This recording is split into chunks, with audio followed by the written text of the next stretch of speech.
साला बुढ़ाट के मारे हमनी के गांव में इज्जत कम हो गेल बा। एको गो लड़की नहीं के पड़त ई साला बुढ़ाट से। ई साला के उम्र में बैठ के खाए के कम से कम ई उम्र में एकरा 10 गो लड़की पटावे के चाहिए। बिल्कुल पटावे के चाहिए। बतावा ई साला के कहियो देखले बानी कोचिंग में लड़की पटावते हुए चाहे ओकर ओढ़नी छीनते हुए। बिल्कुल छीने के चाहिए, पजियावे के चाहिए, चुम्मा चाटी करे के चाहिए। हां बिल्कुल, तब नु खानदान का नाम ऊपर होई। हां जी बेटा जी, अब कैसन गलती कहियो ना करब। रोज लड़की पटाब, रोज लड़की छेड़ब आ खूब चुमा ले हम। साले आज के बाद से हमारा द्वार पर 10-15 गो लड़की के ओढ़ा ना आयल, 2-4 की केस हमनी पर ना लदाइल तब मार के गतर गतर फोड़ दे हम। जो खोज देख कहां लड़की से घूमता। दो साला पटावा चुमा ले।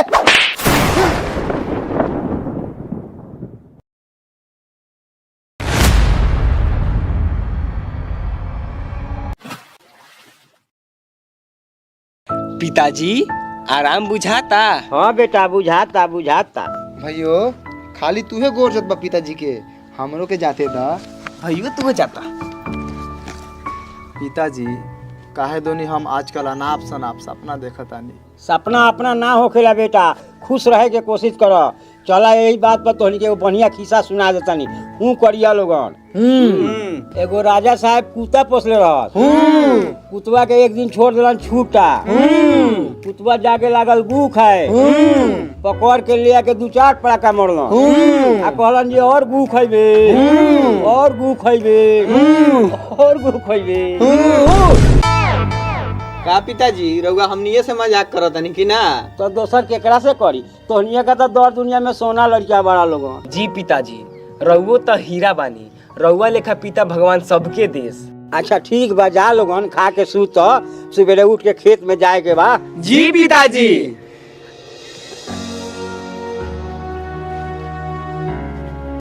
तो भैया पूरा बात नानू सुनला कि हम पिताजी के बारे में का सपना देखनी है। भैया रउआ चुप रही, जब पिताजी कहिए देलन कि सपना अपना ना होखेला त काहेला एक एगो बात के पेरले बनी। भैया रउआ सूती, हमनी के जाता नहीं अलुई पर सूत रहा। हाँ लेकिन कुछ हो ना।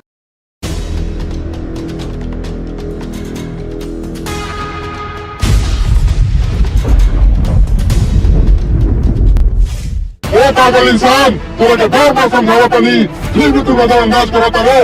ई का जियो पर तू जिलत की जिंदगी, तू हमरा दुनिया में आओ तब तेरा पता चली आज से 300-400 साल बाद मनुष्य का साथ क्या हो गया बा। लेकिन कैसे कैसे आई? तेरा मौत के गले लगावे कोई, ई रूह के छोड़ देवे कोई। रूह के कैसे छोड़ दी? रूह के हम तोरा के एगो सामान देवे तनी, ओके खो और तू हमरा दुनिया में आओ।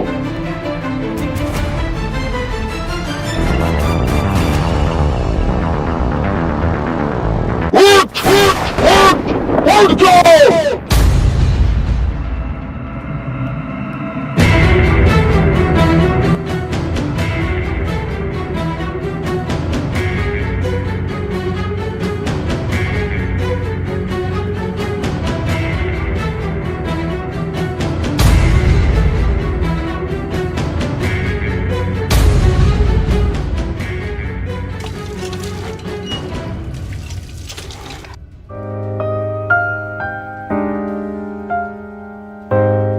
भाइयों हेने आवा, आवा जल्दी आवा। कच्ची खाता रहा भैया? खइबा त खाएम ना। लो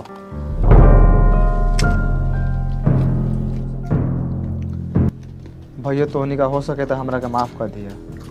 हम तोहनी से बिना पूछे हुए बहुत बड़ा फैसला ले लेल बानी। कैसन फैसला भैया? मरे के फैसला। काहे कि सपना से हम तंग आ गए बानी। हाँ तो मरना जा भैया, केहू ना रोकी। मर जाते भैया के रोके के नहीं के, मरला के बाद हिस्सा आधा बांट लिया। कुछो ना बताई, काहे कि फल ना जहर है जहर।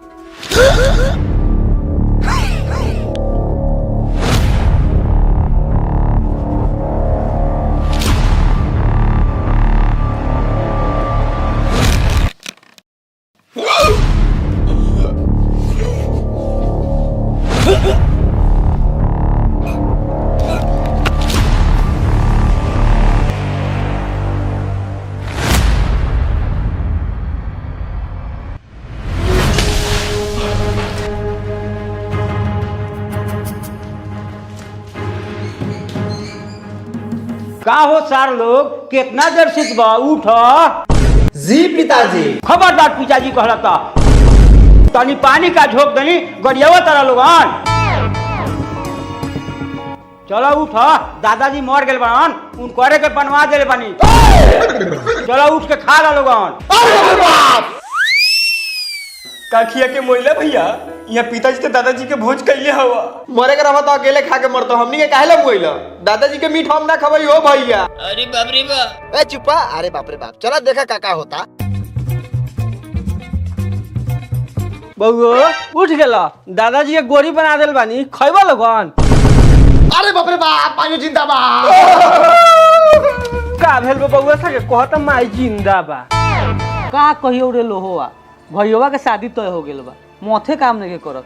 4 चक्का देवता तो देवता, ऊपर से 20 लाख रुपयो देवता। काहे ला इतना बढ़िया खानदान में शादी करत रहा? गांव समाज में तोहर इज्जत रही। इतना बढ़िया खानदान में शादी करबो तो गांव समाज तोरा के छाट दी। इनका समझदारी नहीं थे। एगो हमर बेटी रहे, कितना बढ़िया उड़ल गेल। तो सारा गांव में मिठाई बंटवानी, कम से कम हमर बेटी हमर इज्जत ले लू गेल। ई भेल संस्कार, तोनियो ले गांव के मिठाई लिया। अरे पिताजी रहुआ खाना काहे बानी, बैठो कुर्सी पर। पिताजी संस्कारे भुला गेल बड़ा। रात के सतुआ पी के सुत रहा का हो? सतुआ? भाई छोट छोट लड़का के सामने बैठी, हमर बाप दादा कहियो एक छोट लड़का के सामने बैठबे ना कलन, आ हम बैठी। ई का होती भैया, छोट बैठल सियान खा रहा है। यहाँ सब चीज उल्टा है, उल्टे हमनी के बोले के पड़ी भैया। देखो हम बोली ले। हम बोला रिक्स उठाओ, रिक्स उठाओ। ए बुढ़वाए, जाता नहीं गांव में माल पटावे। का माल पटावे? वाह, ई कहिया पर बुद्धि खुलल ह। जा 2-4 गो माल पटा के आई ह। हाय दोगला बरकार है, साले मारा मुंह हाथ फाड़ दे हम। खिसियात नहीं के हंसता हंसता। और गरियावा करे हाय द्वार पर रोज रोज हमर दुगो झाट बैठावाला। करे भोसरी वाला यहाँ बार उखाड़े आल बरा। हाँ तो जल्दी उखा रहा, निकल। हाँ बउआ सब जल्दी जल्दी आओ, हमर पकाल का बार उखाड़, हमरा लातो जूते खा जाए के बा। हाल बारे लो हा भाई, हईले मिठाई, मिठाई खा के मुंह मीठा कर। का रे 12 मिठाई बांटता रे, बेटा बेटी की नौकरी लगला हुआ का? कितना बदतमीज लड़का पैदा कर ले बारे लो हा भाई। ई खुशी के माहौल में गम के बात कर देल। जवान बेटा मरल ओकरे खुशी में मिठाई बांटता नहीं।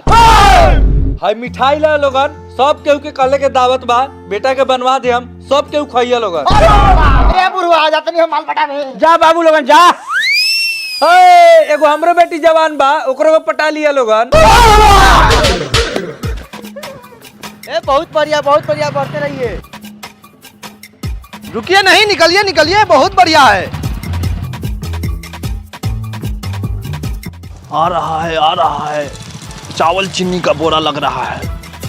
बस बस तो बाबू का है इसमें? चावल चिन्नी है ना रे, दारू और गांजा बा। झूठ, पुलिस से। कुणाल बाबू, हाँ बोल। चेक कीजिए। चावल है, चावल है चौकीदार, चावल है। क्या चावल है? जब्त कीजिए गाड़ी को। सुनो ना सिपाही, कुछ ले दे के छोड़ दो, हम बहुत अमीर आदमी हैं। कितना चाहिए आपको? 1000। आप कहाँ छोड़ेंगे? कम से कम 10,000 लेना पड़ेगा। कथी कहता रे? पैसा ली के टेलवा दी। बोलिए बोलिए, जल्दी बोलिए, टाइम नहीं है मेरे पास। लाओ, तोहनी का तो अमीरो आदमी के ना छोड़लिस। और एक और बात ध्यान रखना, चावल लेके कभी रोड में नहीं देखना, ठीक बा। नहीं तो जेल में डाल देंगे। ना बोली, काहे ना बोली? भैया तोरे चलते ही झाट लगा दुनिया में आल बानी। हाथ उठू गेल, हम ना चाहते हमने हाथ उठावे के, लेकिन ऐसे बोलबा तो मरबाओ कि ना मरबाओ? हाँ मारे बा। हाँ तो ऐसे ना बोलिए, तोरा से बरनू बानी है। पुलिस ओ बाबा बाबा, सलाम सर। कौन बेइज्जती? चकदार, इस शरीफ लोग सलाम कर दिया है, और सलाम किया है तो किया है, सर भी बोल दिया है। क्या सर बोल के सलाम किया है? बोका बना इन शरीफों को। अरे रे रे रे, बोका ना रे, मुर्गा बनाओ जला रे। हमरा का दरोगा बुझत तरह का, चौकीदार ही चौकीदार, हम मुर्गा ना बोका बनावी।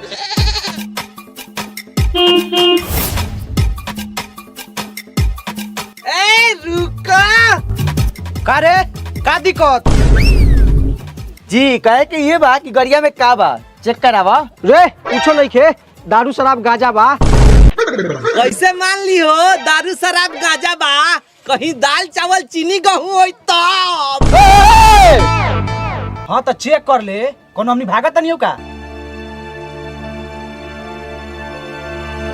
ए दारू शराब भाई जाए दही। निकलो निकलो दारू शराब वाला के रोकता रे कंप्लेन कर दे बस टेला जेबे। चल चल जा जा। अरे साला ये क्या करते रे? दारू शराब वाला के छोड़ता रे या गेहूं चावल वाला के पकड़ता रे? तो नियम का पालन नहीं करे, ज्यादा बोलता तो पैसा दे कर छोड़ते।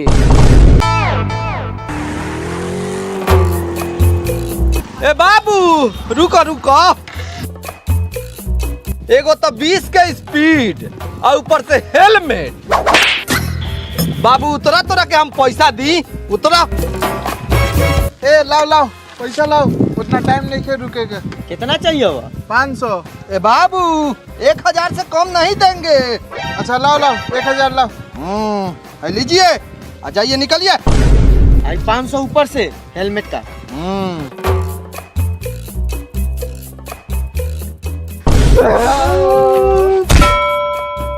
भैया हाय ले बबू। वाह कितने अच्छे हैं लोग, क्या संस्कार है। तब चकदार पैसा देकर छोड़ दिया जाए इन सबको। चुप साला पैसा दे के छोड़िए। चल देखा तानी कौन साला रोका था। जबले पैसा ना लेबे तबले ना जाए दे बाबू। ए कितना पैसा देबे रे? दे कम से कम 10,000 दे। है लीजिए। चला भैया जाइए।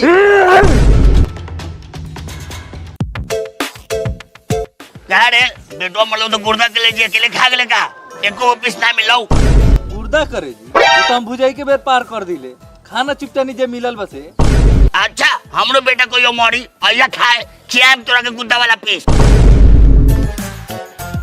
अरे बउआ साहब आवा आके बैठा। हाय उठ बैठे दे। ए उठ, छोटा आदमी को होता उठेला तो बड़ होके बैठल बारे। उठ साला। जी बउआ गलती हो गई। पत्ता ले आओ रे री वाला भोंस हटा के।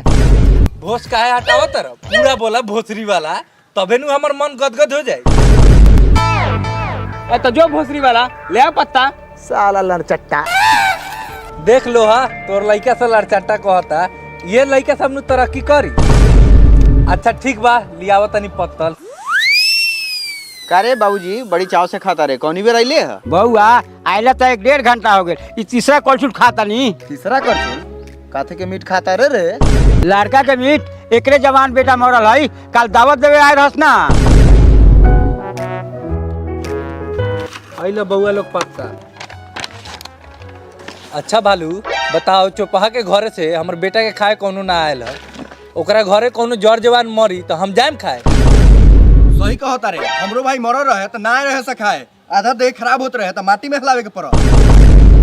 हाँ हाँ अभी मत रख, अभी थोड़ा हमने गोर हाथ धो के आवता नहीं। हाँ ठीक बा, जा आवा जल्दी धोके। अरे बेटवा कनवा का कइले, लियाव ना कुरकुराई।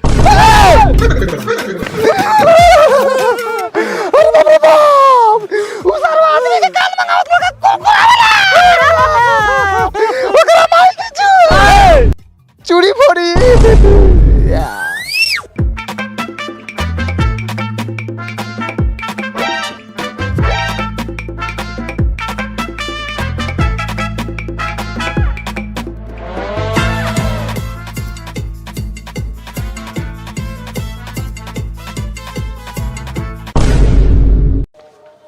रे का कहले भाई, डांट चमका के चलत चलत रुक जाता। ए छोरा सा हिनी आओ।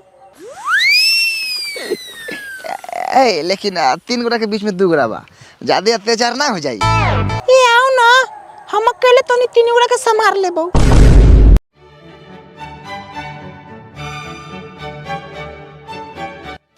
कथी बोली अकेले संभारे वाला बातों जे कहलू हा उ साचो बा का? हाँ तब का बड़ा सुंदर लगा तारी लोग। मोछोदारी निकलल हवा। नाम काथी हवा? हमको नाम परी है, जो हमको पीछे है वो खरी है। मतलब ये झूठ बोलतिया। हमको नाम परी है। आई जो मेरे आगे है वो खड़ी है। ए चुपिए, आप दोनों फुलझड़ी है। ओए माँ। ए सुन न पाता छितर त लागते बारू घुमाई फिराई काहेला आई लव यू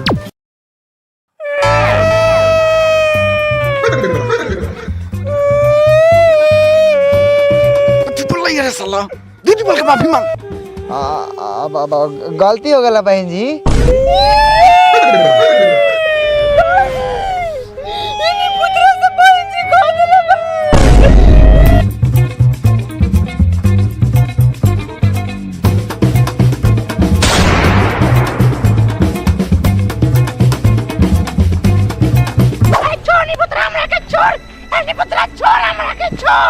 ए चुप ज्यादा नखरा मत बनावा।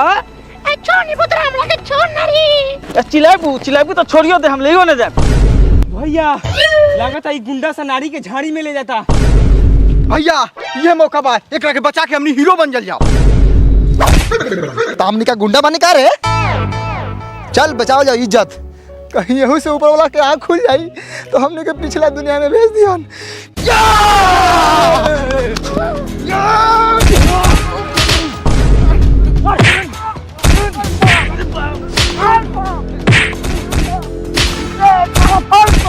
साला नारी के झाड़ी में ले जाए तोरी गाड़ी भारी साला गुंडा मावाली।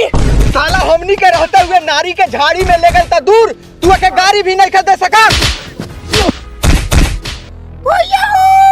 देखो चारवानी पुत्र से बचा देबो। हां तोरी बहन के कितना बढ़िया हमरा बहन को उठा के लेके जाता लखा अब तोनी के बचा देला अब ना छोड़म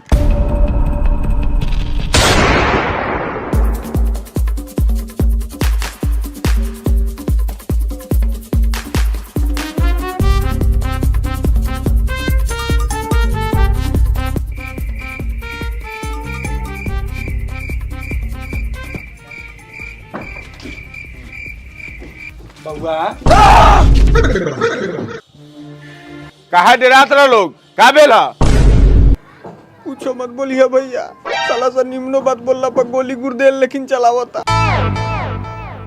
पूछो तो बोले के पड़ी ना तो ये बुढ़िया फौसूल चलाई सारा लोग हमनी के पीछे गोली बंदूक लेके पड़ल बा हमनी के बहुत शरीफ लइका बानी चाची चाची हनी पुत्र से हम चाची लगाम और शरीफ बड़ी शान से कहत रहे कि हमनी के शरीफ बानी निकाल चले घर में 3 गो शरीफ घुसल बा बताओ दिन दहाड़े हमारा घर में शरीफ लेकर घुस के हमारा डाइन जैसन मतारी का चाची कह दे अगर तोरा मेहरारू का हम भौजाई छोड़ के चाची कही तो तोरा कैसन लगता खबरदार हमरा मेहरारू के चाची कहे के नाम ले रहा अपना बेटी खराब लागत हो बूढ़ पुरानिया डाइन लेकिन औरत के चाची कहता हो का रे जीना हमरा तो पहले से शरीफ लागत रहे ई लोग हमनी का शरीफ नहीं की, हमनी का हरामी बानी, चोर बानी, दोगला चोद बानी।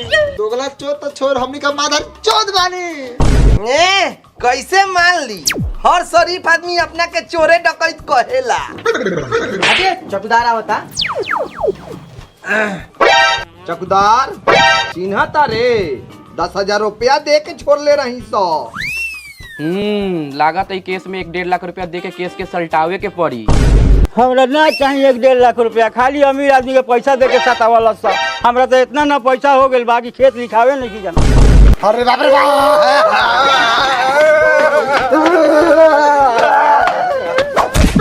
हाँ तो कौन बात भेल खाली घूस दे के फिर में रहले सरी बता जेल में बंद करके सजा दे। हां साला तोनी के माल के क्रिया बा हमनी के जेल में ले जाके फांसी दे दे। माल के क्रिया बाप मातारी के क्रिया देले रहतन तो तंका देला नजरअंदाज कर देती बात अब माल पर आ गेल बा। पकड़िए इन शरीफों को ले चलिए जेल, वहीं पर होगा खेल।